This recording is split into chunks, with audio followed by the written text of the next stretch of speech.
আসসালামু আলাইকুম এভরিওয়ান। আজকে চলে আসলাম নতুন একটা ভিডিও নিয়ে। ভিডিওর টাইটেল দেখে তোমরা হয়তো বুঝতে পারতেছো যে ভিডিওটাতে আসলে কী নিয়ে কথাবার্তা বলা হবে। আজকের ভিডিওতে আমরা ট্রাই করব এইচএসসির যে গ্রাফগুলো আছে, আমাদের অনেক সময় এমসিকিউতে গ্রাফ আসে। তো তখন আমরা অ্যান্সার করতে পারি না ঠিকমতো। এই ভিডিওর মাধ্যমে আমরা দেখব যে ওই সকল এমসিকিউ কীভাবে সলভ করতে হবে। চলো শুরু করি। প্রথমেই এই এমসিকিউটার দিকে একটু ভালো করে খেয়াল করো কী বলছে। যে যদি অভিকর্ষীয় ত্বরণ জি ও পর্যায়কাল টি হয় তবে কোন লেখচিত্রটি সঠিক? এক্ষেত্রে উত্তর হচ্ছে খ। এবং একই এমসিকিউ দেখো নিচে দেওয়া আছে কি যে যদি অভিকর্ষীয় ত্বরণ জি ও পর্যায়কাল টি হয় তাহলে কোন লেখচিত্রটি সঠিক? এর উত্তর হচ্ছে ক। তাহলে তোমরা বলবা যে ভাইয়া দুইটা তো দেখতে একদম একই, তাহলে অ্যান্সার কেন আলাদা হলো?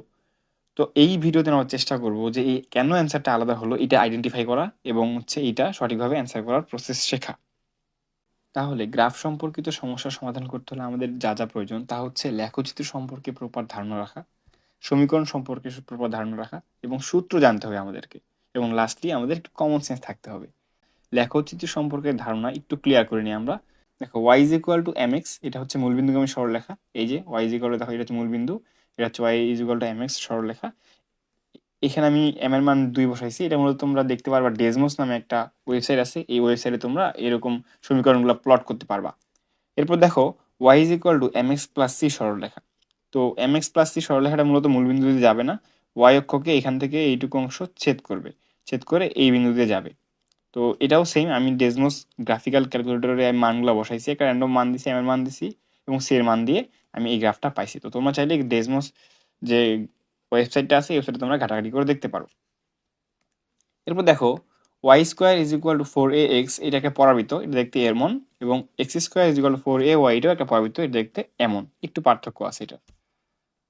এবং লাস্টলি আয়তাকার অধিবৃত্ত X Y is equal to K, আমরা যখনই দেখবো যে X Y is equal to কোনো একটা কনস্ট্যান্ট, ধরো 50, তখনই বুঝে নেবো এটা হচ্ছে আয়তাকার অধিবৃত্ত। আয়তাকার অধিবৃত্তের এই যে এই প্রান্তটা এবং এই প্রান্তটা এরা মূলত অক্ষের সাথে কখনো মিলে না, এরা এভাবে অসীম পর্যন্ত যেতে থাকে কিন্তু কখনোই অক্ষের সাথে মিলিত হয় না। তাহলে আমরা আবার পুরনো সেই সমস্যায় ফিরে আসি। দেখো প্রথমে কি বলছে যে অভিকর্ষীয় ত্বরণ জি ও পর্যায়কাল টি হয় তাহলে কোন লেখচিত্রটি সঠিক? একটা লেখচিত্র সমাধান করতে হলে সবার আগে আমাদের এই যে জি এবং টি এর মধ্যে সম্পর্ক স্থাপন করতে হবে। তাহলে এই জি এবং টি এর সম্পর্ক আমরা একটা মূলত সূত্র থেকে পাবো। তাহলে আমাদের মাথায় ক্যাচ করতে হবে যে কোন সূত্রের মধ্যে জি এবং টি একত্রে আছে। আমরা জানি যে T is equal to 2 pi √এল ডিভাইড বাই জি। তাহলে আমরা চেষ্টা করবো √টা তুলে দিতে, তাহলে উভয় পক্ষে আমরা বর্গ করে দিব। তো T square is equal to 4 pi square L divide by G. এরপর যেহেতু আমাদেরকে বলছে যে দেখো সবগুলা গ্রাফিক টি স্কোয়ার বনাম জি, টি স্কোয়ার বনাম জি, তাহলে আমরা করব কি যে শুধুমাত্র টি স্কোয়ার এবং জি নিয়ে চিন্তা করব, বাদ বাকি সবগুলোকে আমরা মনে মনে কনস্ট্যান্ট বিবেচনা করব। T square is equal to 4 pi square L into 1/জি। এখানে আমরা 4 পাই স্কোয়ার এলকে আমরা কনস্ট্যান্ট বিবেচনা করি। এখন দেখো আমাদেরকে বলছে যে টি স্কোয়ার বনাম জি, তাহলে আমাদের ওয়াই অক্ষে আমাকে টি স্কোয়ার প্লট করতে হবে এবং এক্স অক্ষে আমাদেরকে জি প্লট করতে হবে। কিন্তু এই যে সমীকরণটা আমরা লিখছি এই সমীকরণে মূলত 1/জি আকারে আছে, এটা আমাদেরকে জি আকারে লিখতে হবে। তো আমি একটা কাজ করি, আমি এই জিটাকে সমান সমান এই পাশে পাঠাই দিই, তাহলে কি পাচ্ছি আমরা G into T square is equal to 4 pi square L. তো এটাকে আমরা কনস্ট্যান্ট বিবেচনা করি, ধরি এটা হচ্ছে কনস্ট্যান্ট, তাহলে কি হচ্ছে জি টি স্কোয়ার ইজ ইকুয়াল কনস্ট্যান্ট। তো আমরা একটু আগে দেখলাম যে এটা যদি আমাদের এক্স হয় এবং এটা যদি আমাদের ওয়াই হয় তাহলে X Y is equal to constant, এই সমীকরণটা আমরা পাচ্ছি, এবং এই সমীকরণটা হচ্ছে একটা আয়তাকার অধিবৃত্ত। তাহলে দেখো এখানে আয়তাকার অধিবৃত্ত কোনটা আছে, মূলত এটা হচ্ছে আমাদের আয়তাকার অধিবৃত্ত। তাহলে আমাদের এই প্রশ্নের উত্তর হচ্ছে খ। আশা করি বুঝতে পারছো। আবার যখন আমরা এই 2 নম্বর প্রশ্নটা সলভ করবো, দেখো এই প্রশ্নটাও সেম, যে জি এবং টি এর মধ্যে সম্পর্ক আছে, আমাদেরকে টি স্কোয়ার বনাম 1/জি এর গ্রাফ বের করতে বলছে। তো এই যে এমসিকিউটা আমরা সলভ করলাম প্রথমে, এই এমসিকিউটাতে ছিল হচ্ছে টি স্কোয়ার বনাম জি, কিন্তু এটা হচ্ছে টি স্কোয়ার বনাম 1/জি বা জি ইনভার্স। ঠিক এই জন্যই এখানে মূলত উত্তরটা চেঞ্জ হয়েছে। তো তাহলে আমরা এখানে টি স্কোয়ার এবং 1/জি এর মধ্যে সম্পর্কটা বের করি। ঠিক এখান থেকে আমরা পাই, দেখো T square is equal to 4 pi square L into 1/জি। যেহেতু আমাদেরকে বলছে যে টি স্কোয়ার বনাম 1/জি, তাহলে এখানে সম্পূর্ণ টি স্কোয়ারটাকে আমরা ওয়াই অক্ষে প্লট করব এবং সম্পূর্ণ 1/gটাকে আমরা এক্স অক্ষে প্লট করব এবং মনে মনে ধরে নিই এটা একটা কনস্ট্যান্ট বা এম। তাহলে আমরা এই টি স্কোয়ার এবং 1/g এর সম্পর্ক পেলাম Y is equal to M X, যেখানে ওয়াই এর মান হচ্ছে টি স্কোয়ার এবং এক্স এর মান হচ্ছে সমগ্র 1/gটা। আগে শুধুমাত্র জিটাকে আমরা এক্স এ প্লট করছিলাম, কিন্তু এখন আমরা 1/gটাকে এখানে এক্স এ প্লট করতেছি। দ্যাটস ওয়াই এটা হচ্ছে Y is equal to M X নামে একটা সমীকরণের সাথে সামঞ্জস্যপূর্ণ হয়। আর আমরা জানি Y is equal to M X মানে হচ্ছে মূলবিন্দুগামী সরলরেখা। তাহলে এখানে ক নাম্বার উত্তরটা হচ্ছে মূলবিন্দুগামী সরলরেখা। আশা করি বুঝতে পারছো কেন এখানে পরিবর্তনটা আসে। এখন আবার দেখো আমাদেরকে এইভাবে বলতে পারে যে জি এবং টি এর মধ্যে সম্পর্ক হয় যেখানে টি বনাম 1/g এর গ্রাফ বের করতে বলছে। তাহলে টি বনাম 1/g আমরা কিভাবে করব? আমরা আবার ওই সেই সেম সূত্রে যাব যে সূত্র আমরা পাইছিলাম। দেখো যেহেতু ওরা বলছে যে টি বনাম 1/g, তাহলে আমরা ওয়াই অক্ষে বসাবো আমরা টি এবং এক্স অক্ষে বসাবো আমরা 1/g। আগের এমসিকিউ আমরা সমগ্র টি স্কোয়ারটাকে আমরা ওয়াই অক্ষে প্লট করতাম, কিন্তু এই এমসিকিউতে আমাদের কি বলছে যে এখানে শুধুমাত্র টি থাকতে পারবে, টি স্কোয়ার না, শুধুমাত্র টি নিব আমরা। তাহলে এটা মূলত আমাদের ওয়াই টি এর জায়গায় ওয়াই বসালাম, তাহলে স্কোয়ারটা থাকে গেল। ওয়াই ইজ ইকুয়াল টু, এটা ধরো একটা কনস্ট্যান্ট, ঠিক আছে, এটা একটা কনস্ট্যান্ট মনে করো, এবং এটা হচ্ছে 1/g। এখন 1/gটাকে আমরা এখন কি গ্রাফে এক্স অক্ষে বরাবর নিব, কেন? কারণ দেখো এখানে এক্স অ্যাক্সিস বরাবর 1/g আছে, এই জন্য সমগ্র 1/gটাকে আমরা এক্স বিবেচনা করব।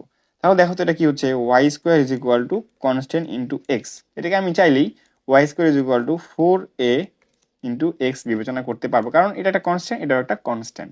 তাহলে আমরা জানি যে Y square is equal to 4ax, এটা হচ্ছে একটা আমাদের পরাবৃত্তের সমীকরণ। সেই পরাবৃত্তটা দেখতে অনেকটা এমন, তাই না? তো আমাদের উত্তর হচ্ছে এই এমসিকিউতে খ। তাহলে বুঝতে পারতেছো যে একই টাইপের এমসিকিউ, শুধুমাত্র কি বনাম কি এইটার উপর ভিত্তি করেই অনেক ধরনের উত্তর আসতে পারে। তো এর পরবর্তীতে যখন আমরা এ সকল এমসিকিউ সলভ করতে যাব, তখন অবশ্যই আমরা খেয়াল করব যে কি বনাম কি জিজ্ঞাসা করছে। এখানে যদি টি বনাম জি জিজ্ঞাসা করতো তাহলে অবশ্যই এটা আলাদা হইতো, অথবা টি স্কোয়ার বনাম জি যদি জিজ্ঞাসা করতো তাহলে অবশ্যই আলাদা উত্তর আসতো। তাহলে আমরা প্রথমে কি করব, যখনই আমরা দেখবো যে কোনো দুইটা বস্তুর মধ্যে গ্রাফ বের করতে বলছে, তখনই আমরা সেই দুইটা বস্তু সম্পর্কিত আগে সূত্রটা বের করব। এরপর আমাদের কি বনাম কি চাইছে এটা চেক করব। এরপর আমরা দেখব যে এই যে সম্পর্কটা আছে, এই সম্পর্কটা আমাদের কোন সরলরেখার সমীকরণে যায়, নাকি পরাবৃত্তের সমীকরণে যায়, নাকি আয়তাকার অধিবৃত্তের সমীকরণে যায়। এরপর আমরা সামঞ্জস্য রেখে এখানকার উত্তরটা করব। এখন দেখো এই যে একটা প্রশ্ন কি বলছে, 10 মিটার পার সেকেন্ড সমদ্রুতিতে আর ব্যাসার্ধের বৃত্তাকার পথে ঘূর্ণায়মান একটি কণার ক্ষেত্রে নিচের 4টি লেখচিত্রে কোনটি সঠিক? তাহলে এখানে ব্যাসার্ধ এবং ত্বরণ অর্থাৎ আর এবং এ এর মধ্যে সম্পর্ক লাগবে। তাহলে আর এবং এ এর মধ্যে সম্পর্ক আছে কোন সূত্রে? সেটা আছে হচ্ছে ধরো যে A is equal to V square divide by R. এই সূত্রের মধ্যে এ এবং আর এর সম্পর্ক স্থাপিত হয়। তাহলে যেহেতু ওরা বলছে যে এ বনাম আর করতে, তাহলে দেখো তো এটা এমন হয় কিনা যে A dot R is equal to V square, যেখানে আমাদের এই যে এই এটা আছে, এই এটাকে মনে মনে ওয়াই বিবেচনা করি এবং এই আরটাকে মনে মনে আমরা এক্স বিবেচনা করি, এবং ভি স্কোয়ার দেখো ওরা বলছে যে সমদ্রুতিতে, তাহলে ভি হচ্ছে কনস্ট্যান্ট, তাহলে এটা একটা কনস্ট্যান্ট। তাহলে আমরা কি পাচ্ছি যে X Y is equal to constant, যা একটা আয়তাকার অধিবৃত্তের লেখচিত্র তৈরি করে। তার উত্তর, তাহলে উত্তর হচ্ছে আমাদের ঘ, এটা একটা আয়তাকার অধিবৃত্ত। এখন আমরা এই প্রশ্নটা একটু সলভ করে দেখো কি বলছে, যে নিচের চিত্রে প্রদর্শিত বর্তনীর কেবলমাত্র রোধের মান পরিবর্তনে তাতে উৎপন্ন তাপের পরিবর্তন নিচের কোন লেখচিত্রটি সঠিকভাবে উপস্থাপন করে? যেহেতু আমাদের উৎপন্ন তাপ বলছে, আমরা জানি চলতরিৎ অধ্যায়ে উৎপন্ন তাপ হচ্ছে এইচ, হচ্ছে তাপ, এবং দেখো এখানে কি বলছে রোধ। তাহলে আমাদের এইচ এবং আর এর মধ্যে মূলত এখানে সম্পর্ক স্থাপন করতে হবে। দেখো এইচ এবং আর, এবং এইচ এবং আর এর মধ্যে লেখচিত্র তৈরি করতে হবে। আমরা জানি যে H is equal to I square R T, এই সমীকরণে মূলত এইচ এবং আর আছে। তাহলে আমরা যেহেতু এইচ বনাম আর বের করতে বলছি, তাহলে আমরা এইচ আর আর বাদ দিয়ে সবগুলোকে আমরা কি করে দিই, একত্রে লিখে কনস্ট্যান্ট বিবেচনা করি। তাহলে H is equal to I square T into R. তাহলে দেখো তো আমাদের এখানে ওয়াই অক্ষ বরাবর এইচ প্লট করছে, তাহলে এই এইচটা হচ্ছে আমাদের ওয়াই, এবং এক্স অক্ষ বরাবর আর বিবেচনা করছে, তাহলে এই যে আর এটা মূলত আমাদের এক্স। তাহলে আমরা লিখতে পারি Y is equal to M X. দেখো Y is equal to M X, তাই না? কারণ এইটা হচ্ছে আমাদের কনস্ট্যান্ট। তাহলে আমরা বলতে পারি না যে Y is equal to M X হচ্ছে মূলবিন্দুগামী সরলরেখা। তাহলে এর উত্তর হচ্ছে খ। সেম প্রশ্নে আমাদেরকে বলতে পারে যে এইচ বনাম আই স্কোয়ারের গ্রাফ বের করো। তাহলে আমরা আবার এইচ এবং আই সম্বলিত যে সূত্রটা আছে সেটা লিখবো, H is equal to I square R T. তাহলে এখানে এইচ এবং আর আই স্কোয়ার বাদ দিয়ে সবগুলোকে আমরা কনস্ট্যান্ট বিবেচনা করব। তাহলে H is equal to R T into I square. তাহলে যেহেতু ওরা আমাদেরকে বলছে যে এইচ বনাম আই স্কোয়ার, তাহলে এক্স অক্ষের সমগ্র আই স্কোয়ার মানটা আমরা এখানে বসাবো। তাহলে এখানে এই এইচটা হচ্ছে আমাদের ওয়াই, আর টি হচ্ছে আমাদের এম, এবং আই স্কোয়ার সম্পূর্ণটাই হচ্ছে আমাদের এক্স। এখানে শুধু আই বলে না, আই স্কোয়ার বলছে। তাহলে এই যে আই স্কোয়ারটা আছে, এই আই স্কোয়ারের মানটা ডিরেক্ট আমরা এক্স অ্যাক্সিসে বসাবো। দ্যাটস ওয়াই আই স্কোয়ারের পরিবর্তে এখানে এক্স বসতেছে। তাহলে এটা কি পেলাম আমরা? এটাও মূলবিন্দুগামী সরলরেখা। তাহলে এটার গ্রাফটা হবে দেখতে এমন। এরপর দেখো আমাদেরকে বলছে এইচ বনাম আই এর গ্রাফ বের করতে। দেখো আমরা একটু আগে যেটা করলাম সেটা ছিল এইচ বনাম আই স্কোয়ার, সেটা ছিল মূলবিন্দুগামী সরলরেখা, কিন্তু এখানে আই স্কোয়ার নাই, এটা চেঞ্জ হয়ে গেছে। আমাদের প্রশ্নগুলোর মতো এভাবেই আমাদের সূক্ষ্মভাবে পরিবর্তন করে দিবে, আমাদেরকে সেভাবেই অ্যান্সার করতে হবে। যেহেতু বলছে এইচ বনাম আই, তাহলে আমি আগে গ্রাফে ওয়াই অক্ষে এইচ বসাবো এবং এক্স অক্ষে আই স্কোয়ার না, শুধু আই বসাবো। এরপর আমরা কি করব, এইচ এবং আই যে সূত্র আছে সেই সূত্রটা লিখবো, সেটা হচ্ছে H is equal to I square R T. কিন্তু আমাদের লাগবে এইচ বনাম আই। তাহলে একটু দেখো তো, তাহলে আর টি হচ্ছে কনস্ট্যান্ট, তাহলে আমি এটাকে এভাবে লিখি, H is equal to R T I square. দেখো যেহেতু এইচ ওয়াই অ্যাক্সিস বরাবর আছে, তাহলে এই এইচটা হচ্ছে আমাদের ওয়াই এবং এটা হচ্ছে আমাদের কনস্ট্যান্ট। আই স্কোয়ার, দেখো শুধুমাত্র আই বলছে, আই স্কোয়ার বলে নাই। তাহলে এই যে ব্র্যাকেটের ভিতরে যে আইটা আছে, এই আইটার উপর যে স্কোয়ারটা আছে, এই ব্র্যাকেটের ভিতরে আইটা হচ্ছে আমাদের এক্স, তাহলে এটা হবে এক্স স্কোয়ার। তাহলে এটাকে যদি আমি একটু সাজায় গুছায় লিখি, তাহলে এইভাবে লিখতে পারবো, X X square is equal to 1/RT into Y. আবার এটাকে চাইলে তুমি লিখতে পারবে X square is equal to 4AY, যেখানে 4 এর মান হচ্ছে 1/RT। দেখো এই কনস্ট্যান্টটা নিয়ে আমাদের আসলে তেমন একটা ভাবতে হবে না। তাহলে আমরা আলটিমেটলি কি পেলাম, x square is equal to 4AY, যেটা একটা পরাবৃত্তের সমীকরণ এবং সেটা দেখতে অনেকটা এমন। তাহলে শেষে আমরা কি পেলাম, যে এইচ বনাম আই এর যে গ্রাফ আছে সেটা হচ্ছে একটা পরাবৃত্ত। এবং শেষে আমাদেরকে এটা বলতে পারে যে এইচ বনাম টি এর গ্রাফ কি সেটা বের করো। আমরা আবারও এইচ আর টি যে সূত্রের মধ্যে আছে সেই সূত্রটাকে লিখবো। দেখার পর এক্স অক্ষে আমরা টি প্লট করব এবং ওয়াই অক্ষে আমরা এইচ প্লট করব। করার পর বাকি যেটা আছে এটাকে আমরা কনস্ট্যান্ট বিবেচনা করবো। তাহলে এইচ ইজ ইকুয়াল টু এইটা। তাহলে দেখো এই এইচটা আমাদের ওয়াই অক্ষে আছে, তাহলে এটা আমাদের ওয়াই, তাহলে এটা আমাদের ওয়াই ইজ ইকুয়াল টু, এটা হচ্ছে আমাদের এম কনস্ট্যান্ট, এবং টি হচ্ছে আমাদের এক্স অ্যাক্সিস বরাবর আছে, তাই না? এটা হচ্ছে এক্স অ্যাক্সিস, এটা ওয়াই অ্যাক্সিস। তো টি যেহেতু এক্স অ্যাক্সিস বরাবর আছে, এটা হচ্ছে এক্স। তাহলে কি পেলাম, Y is equal to M X. এটার মূল বিন্দুকে আমি সরলরেখা, তাহলে আমরা পাচ্ছি হচ্ছে এইটা। আশা করি তুমি এই যে এই সূত্র, একটা সূত্র দিয়ে বিভিন্ন রকম করে গ্রাফ বের করা যায়, এটা তোমরা বুঝতে পারছো। এখন দেখো কি বলছে, যে অভিকর্ষ ত্বরণ জি বনাম পৃথিবী হতে গভীরতা এইচ এর লেখচিত্রটা কোনটি? এখন এখানে একটু কমন সেন্স খাটলে তুমি মূলত এটা উত্তর করতে পারবা। প্রথমে আমরা কমন সেন্স দিয়ে উত্তর করবো, এরপর আমরা চেষ্টা করব যে ম্যাথমেটিক্যালি কিভাবে এটা প্রুফ করা যায়।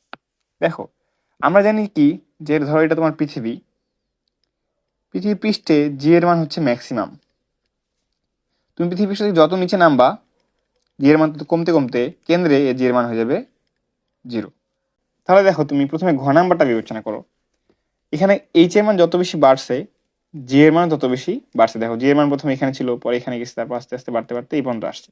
তাহলে জি এর মান আসলে বাড়ে না, তুমি যত বেশি গভীরতার দিকে যাও জি এর মান তত কমতে থাকে। তো এটা আমাদের ঘ নাম্বারটা আসলে হবে না।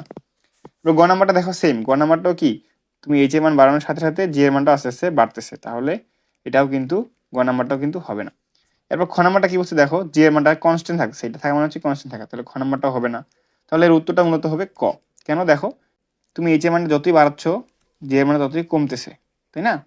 কমতে কমতে একটা টাইম যাওয়ার পর 0 হয়ে যাচ্ছে। তো আমরা জানি যে এই পয়েন্টে জি এর মান 0। এটা হলো আমাদের কমন সেন্স কাজে লাগিয়ে উত্তর করা। কিন্তু আমরা ম্যাথমেটিক্যালি দেখি আসলে উত্তরটা কি হবে কি হবে। দেখো আমরা জি এবং গভীরতায় যাওয়া জি প্রাইম এবং এইচ এর মধ্যে যে সম্পর্কটা আছে সেটা জানি হচ্ছে G prime is equal to G into 1 - h/r। তো আমাদের মূলত এই যে জি, এটা মূলত জি প্রাইমকেই নির্দেশ করছে। তো আমরা এই জি প্রাইম এবং এই এইচ এর মধ্যে সম্পর্কটা মূলত স্থাপন করার চেষ্টা করব। দেখো যেহেতু এখানে শুধুমাত্র জি প্রাইম এবং এইচ এর মধ্যে সম্পর্ক লাগবে, তাই আমরা বাকি সবগুলাকে আমরা কনস্ট্যান্ট বিবেচনা করে একটু রিঅ্যারেঞ্জ করার চেষ্টা করি। দেখো তো, দেখো এটা আমরা পাই। তাহলে যেহেতু আমাদেরকে জি প্রাইম বনাম এইচ বের করতে বলছে, তাহলে জি প্রাইম আছে হচ্ছে আমাদের ওয়াই এক্সিস বরাবর, তাহলে এটা হচ্ছে আমাদের ওয়াই। মনে মনে এটাকে আমরা এম বিবেচনা করি, এম। এইচ হচ্ছে আমাদের এক্স এক্সিস বরাবর, তাই না? তাহলে এটা হচ্ছে আমাদের এক্স এবং এটা প্লাস সি। তাহলে আমরা বলতে পারতেছি এটা মূলবিন্দুগামী সরলরেখা না, এটা হচ্ছে ওয়াই অক্ষকে কিছুটা অংশ সি অংশ ছেদ করবে। তাহলে তুমি তো বললো ভাইয়া তাহলে তো গ্রাফটা আমাদের এমন হওয়া উচিত ছিল, এমন কেন হলো? দেখো এখানে একটা বিষয় আছে, এখানে এম এর মান মূলত নেগেটিভ। দেখো M is equal to minus G by R, তার মানে কি এম হচ্ছে নেগেটিভ। আর এম যখন নেগেটিভ হয় তখন আমাদের ঢালটা মূলত এইরকম হয়। ঢালটা এক্স অক্ষের ধনাত্মক দিকের সাথে স্থূলকোণ তৈরি করবে, তাই মূলত আমাদের এই লেখচিত্রটা এমন আসে দাঁড়াইছে। আশা করি তোমরা সবাই বুঝতে পারছো এবং এর উত্তর হচ্ছে ক। এরপর দেখো যে একটি স্প্রিং এর টি স্কোয়ার বনাম এম লেখচিত্র কোনটি? আমরা প্রথমে কোন সূত্রে টি এবং এম আছে এটা আগে বের করব। দেখো আমরা জানি যে T is equal to 2 pi root over M by K. বুঝতে পারতেছি এই সূত্রের মধ্যে আমাদের টি এবং এম দুইটাই আছে, তো এখানে আমাদের শুধুমাত্র টি স্কোয়ার এবং এম এর মধ্যে সম্পর্কটা বের করতে হবে। তাহলে আমি একটা কাজ করি, রুট ওভারটা তুলে দেওয়ার জন্য উভয় পক্ষে স্কোয়ার করে দিই। দেখো অতএব T square is equal to 4 pi square T into M. যেহেতু আমাদের এখানে টি স্কোয়ার বনাম যেটা আগে থাকবে সেটা ওয়াই এক্সিসে বসাবা এবং বনাম দিয়ে যেটা থাকবে সেটা তুমি এক্স এক্সিসে বসাবা। ওয়াই এক্সিসে টি স্কোয়ার আছে, তাহলে আমাদের এই যে টি স্কোয়ারটা এটাকে আমরা মনে মনে ওয়াই বিবেচনা করব এবং এক্স এক্সিসে যে এমটা আছে এই এমটাকে আমরা মূলত এক্স বিবেচনা করব এবং এটা আমাদের কনস্ট্যান্টটাকে আমি এম মনে করতে পারি। তাহলে যেহেতু এটা Y is equal to M X সমীকরণের সাথে সামঞ্জস্যপূর্ণ, তাহলে অবশ্যই এটা এটা হচ্ছে মূলবিন্দুগামী সরলরেখা। কিন্তু একটা জিনিস খেয়াল করো, এই যে এই এমটা আছে না, এই এমটা কখনো জিরো হতে পারবে না। কারণ দেখো তুমি যে সরল দোলকটা দোলাচ্ছ এই দোলকের কিন্তু ভর কখনো জিরো হয় না। তাই এটা আমরা এইখান থেকে 0 পয়েন্ট থেকে শুরু করতে পারবো না, এটা আমরা একটু ডট ডট দিয়ে ঠিক এইভাবে শুরু করব। কিন্তু এটা যাবে এই মূলবিন্দু দিয়েই, কিন্তু মূলবিন্দুকে স্পর্শ করবে না, কারণ মূলবিন্দু যেহেতু 0 0 আর এম জিরো হতে পারে না, এই জন্য এটা মূলবিন্দুকে স্পর্শ করবে না, একটু বাইরে দিয়ে যাবে। আশা করি বুঝতে পারছো। এরপর দেখো আমাদের এই গ্রাফটা তোমাদের একটু বোঝানোর চেষ্টা করি। দেখ কি বলছে যে আমাদের ভরবেগ পি বনাম ল্যামডা এর মধ্যে সম্পর্ক স্থাপন করতে হবে। আমরা জানি যে পি এবং ল্যামডার মধ্যে সম্পর্ক স্থাপিত হয় এমন একটা সূত্র হচ্ছে lambda is equal to H divided by P. তাহলে আমি পিটাকে সমান সমান এই পাশে আনি, তাহলে P lambda is equal to H. তাহলে এই পিটাকে তুমি ওয়াই অ্যাক্সিসে স্থাপিত করছো, তাহলে এটা ওয়াই এবং এই ল্যামডাটা হচ্ছে আমাদের এক্স এবং এটা আমাদের একটা কনস্ট্যান্ট, যেহেতু প্লাঙ্কস কনস্ট্যান্ট এটা একটা কনস্ট্যান্ট। তাহলে আমরা কি পাচ্ছি দেখো X Y is equal to constant, যা আয়তাকার অধিবৃত্ত। দেখো এটা একটা আয়তাকার অধিবৃত্ত এখানে তৈরি করছে। এরপর চলে আসি আমরা এই ধরনের এমসিকিউগুলো নিয়ে, যেখানে চার্লস বয়েলস এবং গে লুসাকের সূত্র নিয়ে আলোচনা করা হয়। ভি বনাম পি এর গ্রাফ বের করতে বলছে। দেখো আমরা ভি বনাম বি পাই কোন সূত্র থেকে? PV is equal to constant, এটা মূলত বয়েলের সূত্র। তাহলে আমাদের লাগবে কি ভি বনাম পি। তাহলে তুমি পিটাকে এক্স বিবেচনা করো এবং ভিটাকে ওয়াই বিবেচনা করো, তাহলে X Y is equal to constant, যা একটা আয়তাকার অধিবৃত্তের লেখচিত্র। তাহলে এটা একটা আয়তাকার অধিবৃত্ত। এরপর আসবো আমরা 1/v বনাম পি। তাহলে সেম সূত্র থেকে তুমি যদি P V is equal to constant, ভিটাকে তুমি পাশে পার করে দাও, তাহলে P is equal to constant into 1/v। তাহলে দেখো তুমি আবার একটা কাজ করো, কেটাকে পাশে পাঠাতে, তাহলে কি পাচ্ছ তুমি যে 1/v is equal two 1/k is into P. এখানে আমাদের কি বলছে দেখো, কনস্ট্যান্টটাকে তুমি যতই চেঞ্জ করো না কেন সেটা নিয়ে আমাদের কোনো মাথা ব্যথা করার দরকার নেই। দেখো এখানে আমাদেরকে বলছে কি যে 1/v বনাম পি। তাহলে এখানে এই যে 1/v আছে, এই 1/v সম্পূর্ণটাই এখানে ওয়াই। এখানে কিন্তু ভিটা ওয়াই না, এখানে 1/vটাই ওয়াই, কারণ ওরা নিজেরাই কমান্ড করছে যে ওয়াই এক্সিস বরাবর 1/vটা রাখছি। এই জন্য আমরা এখানে শুধুমাত্র ভিটাকে ওয়াই বিবেচনা করবো না, এখানে আমরা 1/v সম্পূর্ণটাকে ওয়াই বিবেচনা করবো। ওয়াই ইজ ইকুয়াল টু এটা কনস্ট্যান্ট এবং এটা পি, পি কে যেহেতু আর এক্স এক্সিস বরাবর রাখছে তাই আমরা এটাকে এক্স বিবেচনা করবো। তাহলে কি পাচ্ছি Y is equal to M X, একটা মূলবিন্দুগামী সরলরেখা যা এখানে তারা দেখাইছে। তারপর দেখো কি বলছে যে পিভি বনাম ভি। পিভি মূলত একটা কনস্ট্যান্ট, কেন? PV is equal to N R T. PV একটা কনস্ট্যান্ট, এটা আমরা বয়েলের সূত্র থেকেও পাই। তাহলে পিভি যেহেতু কনস্ট্যান্ট, তাহলে তুমি দেখো এখানে তুমি ভি এর মানটা যতই পরিবর্তন করো না কেন পি আর ভি এর গুণফল সবসময় সেম থাকবে। তুমি যদি এখানে ভি এর মানটা বাড়ায় দাও, এই যে এই ভিটাকে তুমি যদি বাড়ায় দাও, তাহলে পি এর মানটা অটোমেটিক কমে যাবে এবং পি ভি মান গুণফলটা সমান থাকবে। আবার তুমি এই ভি এর মানটা যদি কমায় দাও, তাহলে অটোমেটিকলি পি এর মানটা বাড়ে যাবে, বাড়ে যায় এই পিভি এর গুণফলটা সমান থাকবে। আমরা তো জানি যে কোনো একটা গ্যাসকে তুমি যদি এখন ধরো যে প্রেশার বাড়ায় দাও, তাহলে কিন্তু তার ভলিউম কমে যাবে, আর তুমি যখন প্রেশার কমাই দিবে তখন ভলিউম বাড়ে যাবে। জিনিসটা সেম। তো পিভি আলটিমেটলি কনস্ট্যান্ট থাকবে। তো পিভি যেহেতু কনস্ট্যান্ট, তাহলে এখানে ভি এর মান পরিবর্তন করে মূলত এখানে তুমি পিভি এর মানটা পরিবর্তন করতে পারবা না। এই জন্য সে একটা সরলরেখা বরাবর কনস্ট্যান্ট গতিতে সামনের দিকে অগ্রসর হয়েছে। ঘ নাম্বারটা দেখো এটাও সেম, এটাও মূলত পিভি বনাম পি, এখানেও সেম। তুমি এই পিভিকে এই পি এর পরিবর্তন দিয়ে তুমি আসলে এই পিভি পরিবর্তন করতে পারবে না, কারণ তুমি যদি পি বাড়ায় দাও তাহলে ভি একাই কমে যাবে, আর তুমি পি কমায় দাও ভি একাই বাড়ে যাবে। তো আলটিমেটলি এটা একটা কনস্ট্যান্ট থাকবে, এই জন্য এরা সরলরেখা বরাবর সামনের দিকে অগ্রসর হচ্ছে। এরপর আমাদের বইয়ে এই যে একটা সূত্র আছে না, এই সূত্রটাকে গ্রাফে প্লট করতে বলছে। তো আমরা যদি এই সূত্রটা গ্রাফে প্লট করি, বলছে কি যে ভি বনাম থিটার গ্রাফ। তো থিটা মূলত আমাদেরকে ডিগ্রি সেলসিয়াসকে রিপ্রেজেন্ট করে এবং টি মূলত আমাদেরকে কেলভিন স্কেলকে রিপ্রেজেন্ট করে। তো আমরা প্রথমে ভি বনাম থিটার গ্রাফটা বের করার চেষ্টা করি। তো আমরা আবারও জানি যে যেটা বনাম যেটা বের করতে হলে যদি সামনে বনামের সামনেটাকে আমরা ওয়াই এক্সিস বরাবর লিখবো। তাহলে দেখো আমি এখানে গ্রাফটা আঁকানোর চেষ্টা করি। আমাদের ওয়াই এক্সিস বরাবর হচ্ছে ভি থাকবে এবং এক্সিস বরাবর আমাদের থিটা থাকবে, যেহেতু এটা ওয়াই ভার্সেস এক্স এর গ্রাফ। ঠিক আছে, আচ্ছা তাহলে আমাদের এখানে এই ভি এবং এই থিটাটা আমাদেরকে মূল টার্গেটে রাখতে হবে, বাকিগুলোকে আমাদেরকে একটু রিঅ্যারেঞ্জ করতে হবে। তাহলে দেখো এই সূত্রটাকে যদি আমি এভাবে লিখি যে V is equal to V not divide by 273 theta plus V not. এই ভি নটটাকে উপরে লিখছি, থিটাটাকে নিচে নামাই দিয়ে সামনে লিখছি। দেখো এই সূত্রটাতে আমরা এই যে ভিটা আছে এই ভিটাকে আমরা ওয়াই বিবেচনা করব, কারণ আমরা ওয়াই এক্সিসে বসাইছি।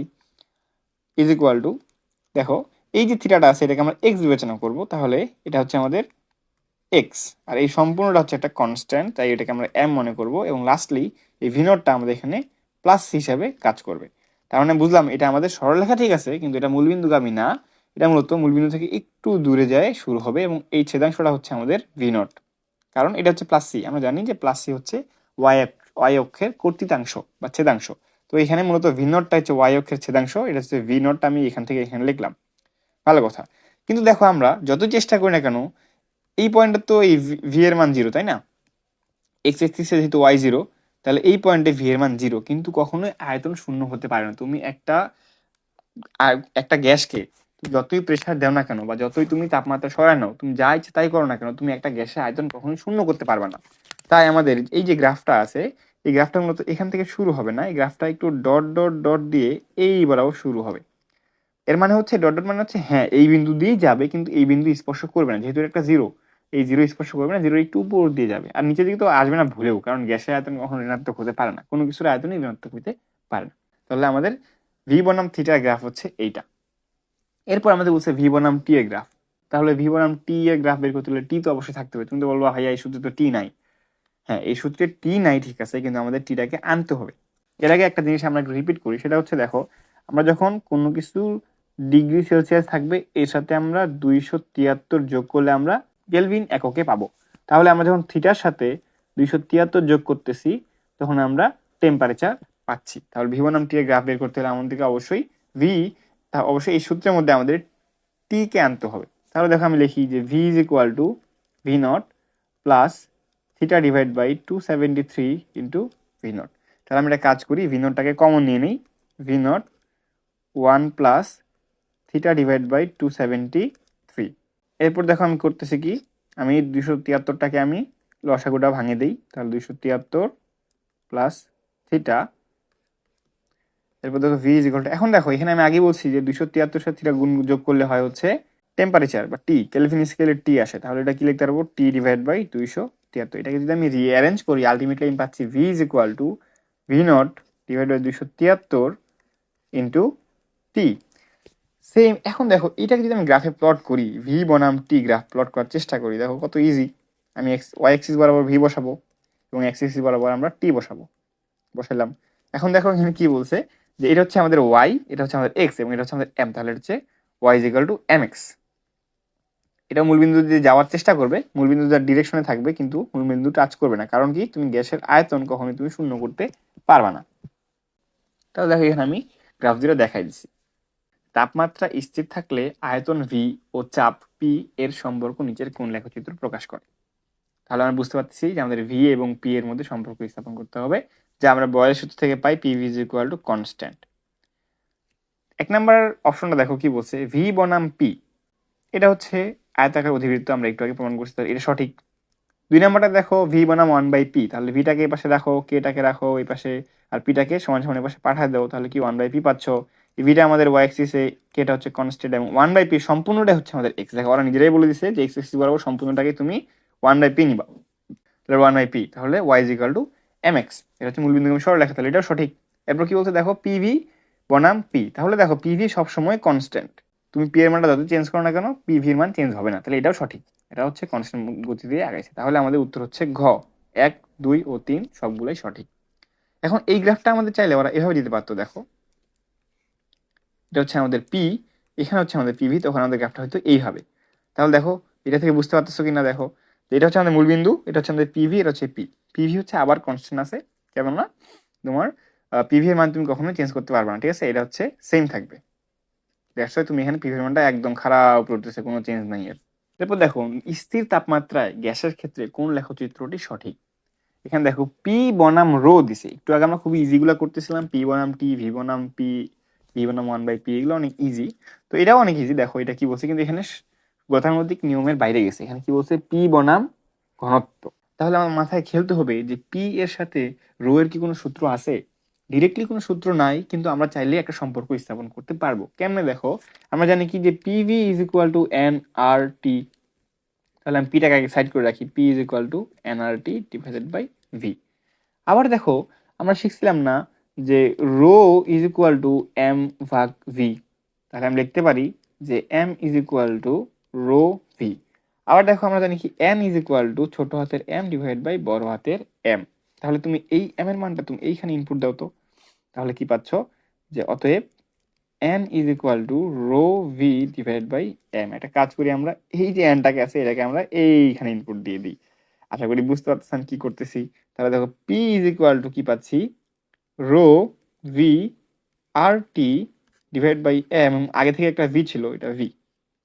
এখন দেখো সুন্দর মতো এই ভি এবং এই ভি কাটাকাটি, এখান থেকে কি কি পাই দেখো, পি পাচ্ছি, রো পাচ্ছি, আর এখানে একটা কনস্ট্যান্ট, এবং দেখো ওরা বলছে স্থির তাপমাত্রা, তাহলে এখানে টিও একটা constant, R constant T constant, এবং দেখো একটা constant P is equal to rho into constant, অর্থাৎ আমি P is equal to constant into rho পাচ্ছি, এটা হচ্ছে আমাদের Y is equal to M X এই সমীকরণের সাথে যাচ্ছে। তার মানে কি মূলবিন্দুগামী সরলরেখা, তার উত্তর হচ্ছে গ, মূলবিন্দুগামী সরলরেখা। আশা করি তোমরা বুঝতে পারতেছো, অন্যান্য অপশনগুলো থেকে ভ্রান্ত হবা না, একদমই ইজি। জাস্ট তোমরা পি এবং রো মানে যেই দুটো দেওয়া আছে ওই দুটো দেওয়ার মধ্যে তোমরা সম্পর্ক বের করার চেষ্টা করবা, যদি ডিরেক্ট কোনো সূত্র না থাকে তাহলে তোমরা সূত্র এইভাবে তোমরা মিলাই নিবা সম্পর্কটা। এই ধরনের এমসিকিউ গুলো আমরা সলভ করার চেষ্টা করব। দেখো এখানে কি বলছে, ভি বনাম 1/p, এটা যে মূলবিন্দুগামী সরলরেখা হবে এটা আমরা ভালো করে জানি, এবং ভি কখনো শূন্য হতে পারে না, এই জন্য এখানে একটু গ্যাপ দিছে। এরপর দেখো কি বলছে, পিভি বনাম পি, এটাও আমরা জানি যে এইভাবে কনস্ট্যান্ট আকারে আগাবে, এটা তো সবাই জানি। এরপর দেখছো পি বনাম টি, আমরা পি বনাম টি যেহেতু বলছে, আমরা পি আর টি এর সম্পর্ক পাই, P by T is equal to constant, তাহলে কি পাচ্ছি P is equal to K T, এটা Y is equal to M X এই সূত্রের সাথে যায়, এই জন্য আমরা মূলবিন্দুগামী সরলরেখাটা এখানে অঙ্কন করছি। শেষে দেখো কি বলছে, ভি বনাম, এটা পি হবে, ভি বনাম পি, এটা মূলত আয়তাকার অধিবৃত্ত, আমরা ভালো করে দেখে আসছি। এখন আমরা প্রথম গ্রাফটাতে আসি, আমাদের মূল প্রশ্নটা কোথায়, আমাদের প্রশ্নটা হচ্ছে এই যে এগুলা নিয়ে, এখানে আমাদের T1 বড় নাকি T2 বড় নাকি T3 বড়, এটা নিয়ে মূলত আমাদের মূল ঝামেলাটা লাগে। তো দেখো এটা আমরা এখানে বের করার চেষ্টা করব যে এটা আমাদের কি T1 T2 T3 এটা সঠিক নাকি T3 T2 T1 সঠিক, এটা আমরা মুখস্থ করব না, এটাও আমরা বুঝে বুঝে করার চেষ্টা করব। চলো এটা সলভ করি। শুরুতে আমরা করব কি, যে এখানে যে প্রপার্টিটা দেওয়া থাকবে সেই প্রপার্টিটার সাথে আমাদের ওয়াই অ্যাক্সিসের প্রপার্টির সাথে একটা সম্পর্ক স্থাপন করতে হবে, এরপর আমরা বুঝবো আসলে কোনটা বড় কোনটা ছোট। তো আমরা জানি চার্লসের সূত্র অনুযায়ী V by T equal to constant, যেহেতু এখানে ভি সমানুপাতিক টি, অর্থাৎ তুমি এখানে ভি এর মানটা বাড়াইলে টি এর মানটাও বাড়াবা, ভি এর মানটা কমলে টি এর মানটা এখানে কমবে। এখন আমরা গ্রাফে চলে আসি, আমরা এগুলো একটু তোমার সংযোগ স্থাপন করে দিই। এখন দেখো এই যে এখানে আছে প্রথমটার জন্য ভি এর মান দেখো কম, কিন্তু ভি এর মান কম অবশ্যই T1 এর মানটা কমই হবে, তাহলে T1 হচ্ছে সব থেকে ছোট। এরপর 2 নাম্বারটার জন্য দেখো ভি এর মান দেখো এই পর্যন্ত চলে আসে, দেখো এই গ্রাফে তুমি যত উপরে উঠবা ভি এর মান তত বেশি বাড়বে, তাহলে অবশ্যই প্রথমটা T1 এর থেকে T2 এর জন্য যে ভিটা পাবো সেটা অবশ্যই V1 এর থেকে বড়, তাহলে ধরো V2 এটা অবশ্যই বড়, তাহলে ভি বড় হলে এখানে টিটাও বড়, তাহলে T1 এর থেকে T2 বড়। এরপর দেখো T3, T3-তে আসলে ভি আরো অনেক বড়, তাহলে ভি যেহেতু বড় তাহলে T3ও সব থেকে বড়, তাহলে উত্তর হচ্ছে আমাদের এইটা, এটা আমাদের হবে না। আশা করি বুঝতে পারছো। চলো আমরা একটা প্র্যাকটিস করি। দেখো আমাদেরকে বললো যে T1, T3, T2, এখন এইটা দিয়ে আমাদেরকে বললো যে সম্পর্ক স্থাপন করো। তখন তুমি কি করবে, প্রথমেই এই প্রপার্টিটার সাথে তুমি ওয়াই অ্যাক্সিসে যেটা আছে তার মধ্যে সম্পর্কটা স্থাপন করবা। তাহলে তুমি দেখতে পাচ্ছ যে ভি যেহেতু টি এর সমানুপাতিক, তুমি যত বেশি ভিউ করবা তুমি তত বেশি টি পাবা। তাহলে এই যে এই পয়েন্টের জন্য যে টিটা আছে এটিটা অবশ্যই ছোট, কারণ এখানে ভি ছোট। এই পয়েন্টে যে টিটা আছে এটা হচ্ছে মাঝারি, কারণ হচ্ছে এখানে ভিটাও মাঝারি। এবং এই পয়েন্টে যে টিটা আছে এটা হচ্ছে সর্বোচ্চ, কারণ এখানে ভি হচ্ছে সর্বোচ্চ। তাহলে আমরা কি সম্পর্ক পাচ্ছি এখানে? আমরা সম্পর্ক পাচ্ছি যে T2 হচ্ছে সব থেকে ছোট, এরপর T3 এবং সব থেকে বড় হচ্ছে T1। নট নেসেসারি যে এখানে আমাদের 1, 2, 3 দিয়ে সিরিয়ালে দিয়ে দিবে, এটা চাইলে ওরা চেঞ্জ করে দিতে পারে, অথবা এইভাবে দিতে পারে যে TA, TB, TC দিতে পারে। তখন কিন্তু আমরা আন্দাজি 1, 2, 3 দেখে বসাই দিলাম হয়ে গেল, এমনটা কিন্তু হবে না, আমাদেরকে লজিক্যালি থিঙ্ক করতে হবে। এরপর দেখো এই এমসিকিউটা এখানে কি বলছে, আমাদেরকে বের করতে হবে V1, V2 এবং V3 এর মধ্যে সম্পর্ক। তাহলে সবার আগে আমি এখানে দেখলাম V3, তাহলে ভি এর সাথে আমরা এখানে পি এর সম্পর্কটা আগে বের করব। তাহলে যেহেতু পিভি হচ্ছে কনস্ট্যান্ট, তাহলে তুমি P is equal two 1/v, অর্থাৎ তুমি যত পি বাড়াবা ভি এর মান তত বেশি কমবে, যত তুমি পি কমাবা ভি এর মান তত বেশি বাড়বে। এটা আমরা বুঝে গেলাম। তাহলে দেখো, ধরো আমি এটা একটু কানেক্ট করে দিই, এটা কানেক্ট করে দিলাম, এটা কানেক্ট করলাম এবং এটা কানেক্ট করলাম। এখানে এই পয়েন্টে দেখো, এই যে এই পয়েন্টটাতে পি এর মান কম, দেখো পি এর মান যখন কম হবে ভি এর মান হবে বেশি, তাহলে ভি ওয়ান হচ্ছে সব থেকে বেশি, V1। দেখো দ্বিতীয় পয়েন্টে এই পয়েন্টটাতে দেখো, এই পয়েন্টটাতে পি এর মান মাঝামাঝি, তাহলে এখানে পি এর মান মাঝামাঝি হলেও ভি এর মানটা মাঝামাঝি হবে। এবং লাস্টলি দেখো এই যে এই পয়েন্টে পি এর মান হচ্ছে ম্যাক্স, পি এর মান যখন ম্যাক্স হবে বেশি হবে, তখন পি এর মান যত বেশি হবে ভি এর মান তত কম হবে, তাহলে অবশ্যই V3 এখানে ছোট। তো এটা হচ্ছে আমাদের এখানকার কাঙ্ক্ষিত উত্তর। আশা করি তোমরা বুঝতে পারছো। আমরা যদি একটা প্র্যাকটিস করি এখন, তাহলে দেখো এখানে আমাদেরকে ভিই, ভিএ এবং বি এর মধ্যে সম্পর্ক স্থাপন করতে বলছে। তো আমরা আবার খেয়াল করবো, দেখো এখানে কি, আমরা প্রথমে এই দুটা কানেক্ট করে দেবো সবগুলা। এরপর দেখবো যে এই পয়েন্টে পি এর মান সর্বনিম্ন, তাই অবশ্যই ভিটা সর্বোচ্চ হবে, কারণ কি জানি আমরা পি বাড়ালে ভি কমবে। তাহলে এই যে এই পয়েন্টে পি এর মান যেহেতু সর্বনিম্ন, তাহলে ভি এর মান এখানে সর্বোচ্চ, তাহলে ভিবি হচ্ছে সব থেকে বড়। আবার এই যে এই পয়েন্টে দেখতে পাচ্ছ, এই যে এই পয়েন্টে পি এর মান সব থেকে বেশি, তাহলে পি এর মান যদি বেশি হয় তাহলে ভি এর মান হবে সব থেকে কম, তাহলে অবশ্যই লাস্টে হবে ভিই, আর মাঝখানে ভি এরপরে থাকবে। এখানে T1, T2, T3 এই তিনটার মধ্যে সম্পর্ক স্থাপন করতে বলছে। তাহলে আমরা এখানে টি এবং পিভি নিয়ে কাজ করব। আমরা জানি যে PV is equal to N R T, তাহলে এন আর কে এখানে কনস্ট্যান্ট বিবেচনা করলে পিভি কনস্ট্যান্ট টি। তাহলে তুমি পিভি এর মান যত বেশি বাড়াবা টি এর মান তত বেশি বাড়বে, পিভি এর মান যত বেশি কমাবা টি এর মান তত বেশি কমবে। তাহলে এখানে দেখো এই পয়েন্টে পিভি এর মান কম, কারণ তুমি গ্রাফে উপরে যত যাবা পিভি এর মান তত বেশি বাড়তে থাকবে। তুমি এই পয়েন্টে পিভি এর মান কম, তাহলে T1 এর মানও কম। দ্বিতীয় পয়েন্টে পিভি এর মান একটু বেশি, তাহলে এখানে T2 এর মান একটু বেশি। আর শেষ পয়েন্টে পিভি এর মান দেখো অনেক বেশি, তাই না? এখানে এ যদি 1 হয়, 2, 3, 4, 5, 6, 7, এখানে পিভি এর মানটা সর্বোচ্চ, তাহলে T3 এর মানও এখানে সর্বোচ্চ। কেন? কারণ পিভি এর মান তুমি যত বেশি বাড়াবা টি এর মান তত বেশি বাড়বে। তো এই পয়েন্টে পিভি এর মান সর্বোচ্চ, তাই এই পয়েন্টে T3 এর মানও সর্বোচ্চ। তাহলে এর উত্তরটা দেখে নিই। হ্যাঁ, উত্তরটা আমাদের ঠিক আছে। আশা করি বুঝতে পারছো। গ্রাফ সম্পর্কিত এই লেকচারটা এখানে সমাপ্ত হলো। আশা করি যা যা বোঝানোর চেষ্টা করছি তোমরা একটু বুঝছো। তোমরা একটু ব্রেনটা খাটাবা, এরপর নিজে একটু প্র্যাকটিস করবা, তাহলে তোমরা আশা করি সবগুলো সমস্যার সমাধান বের করতে পারবা নিজে নিজেই। দেখা হবে নেক্সট কোনো ভিডিওতে নতুন কোনো টপিক নিয়ে। আর তোমাদের যদি কোনো টপিক সম্পর্কে জানার ইচ্ছে থাকে তাহলে তোমরা কমেন্ট সেকশনে জানাবা, আমি চেষ্টা করবো সেই টপিকের উপর স্পেসিফিকভাবে একটা ভিডিও তৈরি করার। আল্লাহ হাফেজ।